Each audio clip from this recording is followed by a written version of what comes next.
আজকের ভিডিওটা একদম বাস্তব জীবনের। সকাল থেকে আকাশ কালো, একটানা বৃষ্টি, চারদিকে কাদা আর পানি, কিন্তু খামারের কাজ কি থেমে থাকে? আসসালামু আলাইকুম ওয়া রাহমাতুল্লাহি ওয়া বারাকাতুহু। আলহামদুলিল্লাহ, সকল অবস্থাতে আল্লাহ তাআলার শুকরিয়া আদায় করা জরুরি। কয়েকদিন যাবৎ প্রচুর বৃষ্টি হচ্ছে, যতটা উপকার হচ্ছে তার চেয়ে ক্ষতিই বেশি হচ্ছে।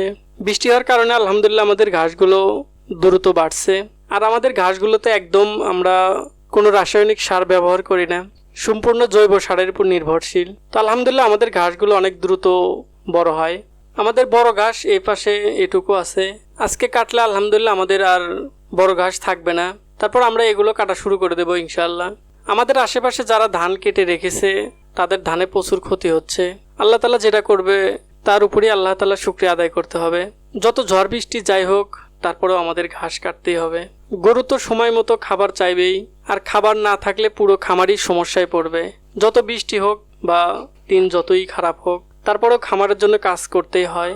আমাদের ঘাস কাটার কিছুক্ষণ আগে প্রচুর বৃষ্টি হয়েছে, এ সময় একটু দিন পরিষ্কার হয়েছে, এজন্য আমরা ঘাস কাটতে এসেছি। আজকে সকাল থেকে আবহাওয়া খুব খারাপ, কিন্তু হুট করে দুপুরের দিকে প্রচুর রোদ ওঠে। আবার আমরা ঘাস কেটে নিয়ে আসার প্রায় আধা ঘন্টা পরে আবার প্রচুর বৃষ্টি শুরু হয়ে যায়। তারপরে প্রায় 1-1.5 ঘন্টা প্রচুর বৃষ্টি হয়েছে, তারপরে আমরা আর কোনো কাজ করতে পারি নাই। তো আলহামদুলিল্লাহ যে আমরা সঠিকভাবে ঘাসগুলো কাটতে পেরেছি, না হলে আমাদেরকে বৃষ্টিতে ভিজতে হতো। কিন্তু ঘাস কেটে নিয়ে আসার পরে একদম কারেন্ট ছিল না। কারেন্ট না থাকার কারণে প্রচুর কষ্ট করে আমাদের ঘাসগুলো কাটতে হয়েছে। আসলে কিছু করার থাকে না, মাঝে মাঝে আমরা এই সমস্যার সম্মুখীন হই। যেহেতু আমরা একদম গ্রামে বাস করি, আমাদের কারেন্টের সমস্যাটা খুব বেশি সমস্যা হয়। খামার করা শুধু ব্যবসা নয়, এটা দায়িত্ব, পরিশ্রম আর ধৈর্যের নাম। রোদ, বৃষ্টি, কাদা কোনো কিছুতেই খামারির কাজ ঠেকে থাকে না। যারা খামার করেছে, যাদের 2-4টি গরু আছে, তারাই জানে প্রতিদিন কতটা সংগ্রাম করতে হয়। যদিও আমাদের গরু খুব বেশি না, অল্প 2-1টি গরু, তারপরেও আমাদের প্রচুর পরিশ্রম করতে হয়। আমরা এর আগের ভিডিওতেও বলেছি যে চাইলেই সবকিছু বড় করা সম্ভব না, সবকিছু ধীরে ধীরে করাই। আমরা যে জমিতে ঘাস লাগাইছি সেটা 12 শতক ঘাসের জমি। আমাদের সেখান থেকে প্রত্যেক সিজনে 6 থেকে 7 হাজার টাকা দিতে হয়।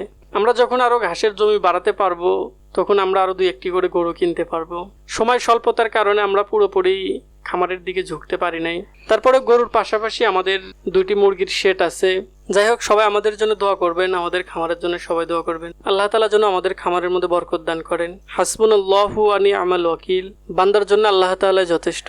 আসসালামু আলাইকুম ওয়া রাহমাতুল্লাহি ওয়া বারাকাতুহু।